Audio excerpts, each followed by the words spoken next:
Hey friends, how's it going? Today's story dives into the life of a woman haunted by her terrifying past. Her job? To watch horrifying content every single day. But one day, she comes across a film so disturbing that what she sees seems connected to her own dark history. From that moment, buried secrets begin to unravel. Before we dive in, don't forget to subscribe to the channel. The story begins in the 1980s in the UK, a time when cinema was rapidly evolving. A new era of films was emerging, filled with bold ideas and graphic imagery. In the midst of it all, we meet our protagonist, Enid, a quiet and lonely woman working for the British Film Censorship Board. Her job is to review films before their release, especially those filled with violent or disturbing scenes. You've probably heard of film censorship, right? Well, this story takes us deep inside that world. One day, Enid and her co-workers sit down to review a low-budget horror film. As film reviewers, it's their responsibility to decide which scenes are acceptable for the public and which ones must be cut out. Back in those days, such extreme movies were often called video nasties. As Enid watches the film, she comes across a particularly brutal scene, a horrifying shot of someone's eye being gouged out. Her reaction is instant. She rejects the scene, calling it too violent for release. But her colleague disagrees, arguing that the film has intellectual depth and shouldn't be censored so harshly. Still, Enid stands her ground. She insists that the scene is far too disturbing for public viewing, and eventually, the scene gets censored. At that time, the British government had become extremely strict about violent films. They blamed them for the rising crime rate across the country, and the news media only added fuel to the fire. Because of that, censors like Enid had to be extra cautious, analyzing every frame to make sure nothing too extreme slipped through. Some films were censored, others were banned completely, especially the ones too violent for their time, and that was usually the case with slasher films. After finishing the film review, the censorship board held a meeting. Some members disagreed with the strict censorship rules, believing that horror and slasher films were being treated too harshly. But deep down, everyone knew the truth. Films do affect the human mind, and so, based on Enid's decision, the movie was officially censored. That night, Enid stayed late at work. The office was empty. Everyone else had already gone home. As she walked through the quiet streets, she noticed a woman with red hair standing in an alley. Enid called out to her, but when the woman turned around, it wasn't who she thought. You see, Enid once had a younger sister named Nina, a girl with the same red hair. When they were children, the two had gone into the woods together. But that day, Nina never came back. She vanished without a trace. No one ever found her body. No one knew if she was alive or dead. From that day on, the memory of Nina's disappearance never left Enid. It haunted her every single day. She never got married, never let anyone close. She lived alone, isolating herself from everyone, even her parents. Deep down, she blamed herself for what happened. After all, she was the one who had taken Nina into the woods that day. Later that evening, Enid returned home to find a voicemail from her mother, an invitation to dinner. She hesitated for a while, but eventually decided to go. That night, over dinner, her parents had something important to tell her. They handed her a document, a death certificate. It was Nina's. After so many years, they had finally accepted that their daughter was gone. At least now, they said, they could find some peace.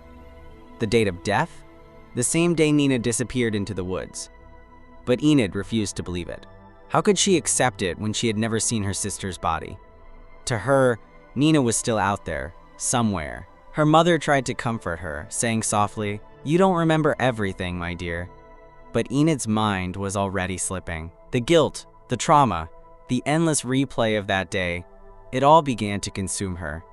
Depression started to take over, and Enid's grip on reality slowly began to fade.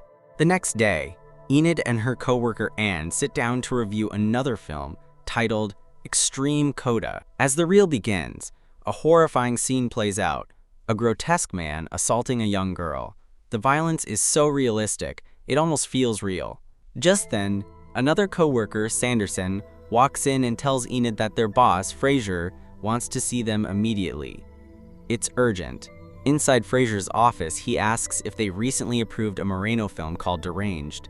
They admit they did, a few months ago. Fraser explains that there's a scene in that movie where a man eats someone's face, and yesterday, a man in Brighouse did exactly that. He killed his wife, ate her face, and then shot his 2 children. Fraser goes on to say that a journalist is linking the murders directly to Deranged, blaming their department for approving it. The killer apparently told the police he doesn't remember anything, earning the nickname the Amnesic Killer. As Fraser speaks, Enid drifts into a haunting memory from her childhood, the day her sister disappeared in the woods. The vision unsettles her deeply. Fraser ends the meeting by warning Enid and Sanderson to never approve such films again. The company is already under heavy pressure from the government, and if there's even the slightest doubt about a scene, they must reject the film immediately. Back at home, Enid watches the news and sees reports about the brutal killings. Guilt starts to sink in. She was the one who passed Deranged, and now people are terrified, claiming that violent films like these are inspiring real-life crimes. Just then, the phone rings. When Enid answers, a man yells at her, calling her a disgusting woman for allowing such vile films to be shown, saying she should be ashamed of herself. She hangs up, but the phone rings again, more people calling to blame and insult her. Overwhelmed, Enid's childhood memory flashes before her eyes once again, her parents asking where her sister, Nina, is. The next morning, as Enid arrives at the office, reporters swarm her, throwing questions about Deranged. Why did you approve it? Is what the amnesiac killer said true? She ignores them and hurries inside, where the tension is already sky high. The department is under massive pressure from both the public and the government. A while later, Doug Smart, a producer from Ident Investment Films, visits the office. Fraser introduces Enid as one of their top censors. When Doug shakes her hand, it's clear he's intrigued by her. He even jokingly offers her a role in one of his films instead of censoring them. Enid coldly replies that she's not interested in being, quote, raped and chopped into pieces on camera. Doug smirks and says, the audience would love it.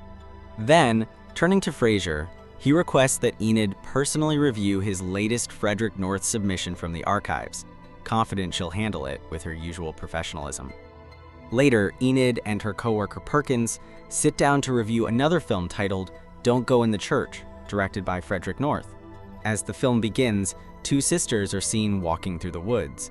The younger girl, Alice Lee, tells her sister she wants to go back, but the older one insists it'll be fun. She suggests a game, asking Alice to spin around 3 times and go inside a nearby eerie-looking cabin. As Alice hesitantly steps inside, Enid starts feeling uneasy. The young actress looks eerily similar to her missing sister, Nina. Moments later, the older sister picks up an axe, follows Alice inside, and brutally hacks her to death, showing no mercy. The scene freezes Enid in shock. It feels too real. She rushes to the restroom and vomits. When she comes out, Perkins approaches, offering to help, saying she can always talk to him if something's bothering her. Trying to shake it off, Enid asks what he thinks about the amnesiac killer, the man who claimed to have forgotten his brutal crimes. Perkins explains it could be psychological trauma. Maybe his mind erased the memory because it couldn't handle the truth. He then invites her out for a drink, but Enid politely refuses and leaves. That night, Enid calls her mother, trying to talk about the disturbing film she saw, but her mother simply tells her not to let movies get inside her head. That night, Enid has a terrifying nightmare.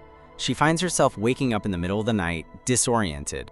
As she walks downstairs, she sees a familiar film playing on the TV, Don't Go in the Church, by Frederick North. But this time, something's different. She sees her younger self inside the movie, calling out to her sister, Nina, who's walking into a dark cabin. Enid then spots a sheet of paper with strands of hair taped to it. Written across it are the words, Don't Go in the Church, directed by Frederick North. Suddenly, she hears her mother crying in another room. When she turns, her mother is there, screaming, blaming her. The next day at work, a disturbing thought starts to take over her mind. What if the actress in that film really was Nina? What if those brutal scenes weren't staged at all? Could Frederick North have kidnapped her sister? It sounds insane, but Enid can't shake the feeling. She believes it. Completely. Determined to find answers, Enid approaches the department's office assistant, Valerie, and asks for information on Frederick North. But Valerie tells her that without a list of his films, accessing the censorship archives could take weeks. Enid doesn't have that kind of time, so she decides to take matters into her own hands. She visits a shady video store known for renting banned films. The owner panics when she catches him with illegal tapes. and to save himself, he hands over one of North's movies. Later that night, Enid watches the film, and there she is again, Alice Lee. The same eyes, the same face. Enid's heart stops. She's certain now, that girl isn't just some actress, that's Nina. The next morning, Enid rushes to her parents' house, desperate to tell them what she's discovered. She shows them Alice's picture from the DVD cover, insisting it's her lost sister. But her parents refuse to believe her. Her father says the girl doesn't even look like Nina and that they've made peace with the past. But Enid can't. Something deep inside tells her Nina is still out there. The argument with her parents escalated until, finally, they told her to leave. No one believed her. Frustrated and desperate, Enid decided to take matters into her own hands. She snuck into the archives and found the records for the film Don't Go in the Church. There, she discovered Doug Smart's address, the producer of the film. Without hesitation, she went straight to his house. She needed the truth about Alice Lee. When Enid rang the doorbell, Doug answered, holding a nail puller. He explained that many people disliked his films, so he kept it nearby for safety. Then, surprisingly, he invited her inside. Once inside, it quickly became clear that Doug had other intentions. He wasn't interested in her questions. He wanted her. Assuming she was just another obsessive fan, he tried to take advantage of her. But Enid wasn't there for that. She refused to give in. Her voice trembled with anger as she shouted, "You kidnapped my sister!" Doug laughed, lunging at her, trying to overpower her. A violent struggle erupted. In the chaos, Doug slipped, his head striking his own heavy film award. The sharp edge pierced his skull, and he collapsed instantly. Doug was dead, but Enid didn't panic. She didn't scream. She calmly walked to the bathroom, washed the blood from her hands, took a shower, and left the house, quietly as if nothing had happened. The next day, back at the office, Enid continued digging deeper. She sneaked into the archives again, determined to find out where Frederick North's latest film was being shot.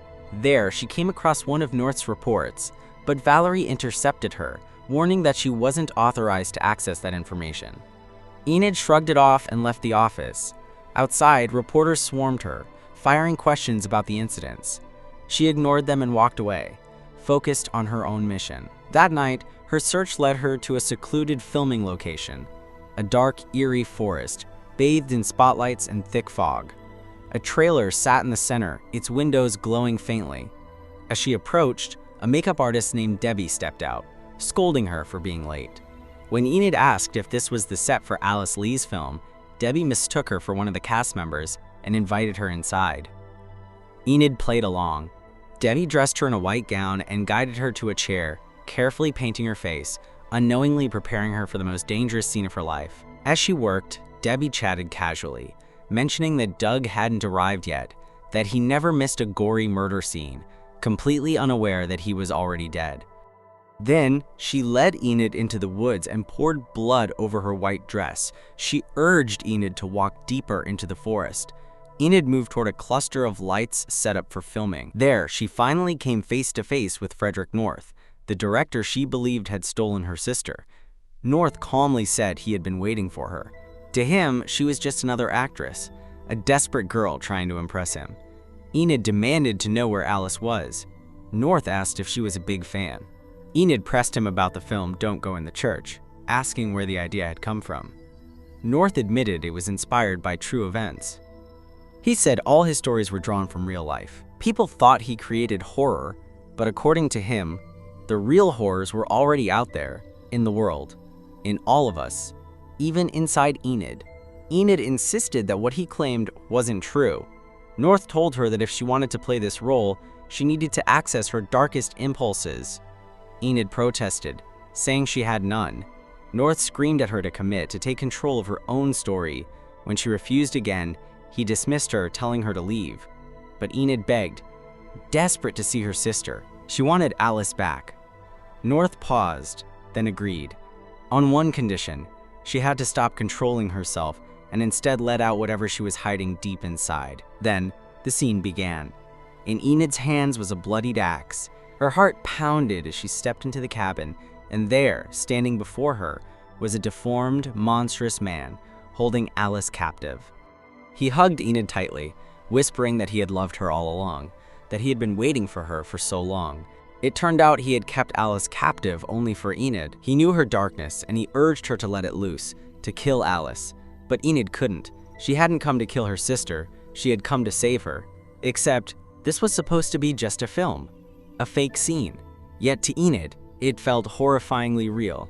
In a rush of panic and determination, she swung the axe, and the man crumpled lifelessly. She swung again and again, until his body was unrecognizable. The entire set fell silent, eyes widened in shock. "Cut! Cut!" the director shouted, rushing forward. But Enid froze, stunned. Alice screamed, demanding to know what she had done. Terrified, she ran outside, unable to process the horror of the moment. But something inside Enid had changed. She blamed North for everything. With a cold, empty stare, she lifted the axe once more and struck.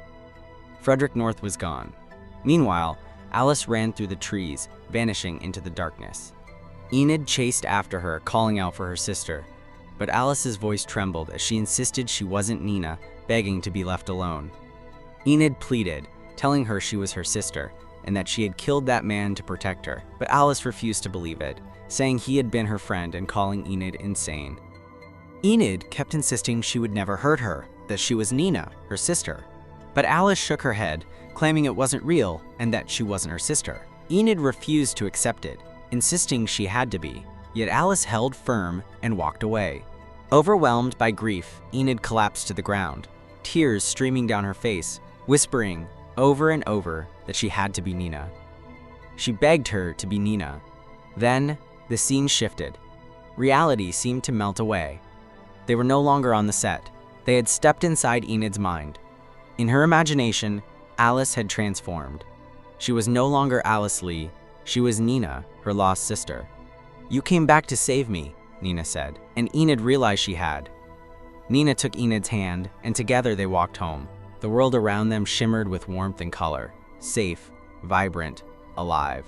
As they drove down the road, the radio buzzed in the background, saying that all the video nasties had been wiped out, the guilty ones punished, and that Britain was finally safe. No more crimes, no more kidnappings, no more deaths. Nothing to be afraid of anymore. Enid took Nina home to their parents. For a moment, their faces lit up with joy. It looked like a perfect reunion, a happy ending. For a brief second, it felt like everything was finally okay. And then, the film ends. But here's the truth. Enid wasn't a savior. She was the monster she'd been trying to hide from all along. The movie Don't Go in the Church wasn't just fiction. It was a reflection of her past, the day she killed her own sister, Nina, inside that cabin in the woods. Whether it was rage, jealousy, or a tragic accident, Enid buried that memory deep within her mind. She grew up believing her sister was missing, when in reality, she was the reason Nina was gone. That guilt consumed her, shaping her entire life. She became a film censor, someone who cuts violence from movies, but what she was really doing was censoring herself, erasing the horror she'd once created. And by the end, her fragile mind completely collapsed. The happy ending we see, where she rescues Nina and brings her home, was nothing more than a delusion. In reality, Enid hadn't brought Nina home at all. She had dragged Alice, terrified and screaming, in front of her horrified parents. Unable to face what she'd done, Enid built a world of her own. A world where Nina was still alive, where she was the hero, and where everything was finally okay. But it wasn't. Because the truth is, Enid didn't save anyone. She killed again, and censored the truth one last time. If you enjoyed this story, make sure to hit the like button. And if you're new to the channel, don't forget to subscribe for more chilling recaps. See you later.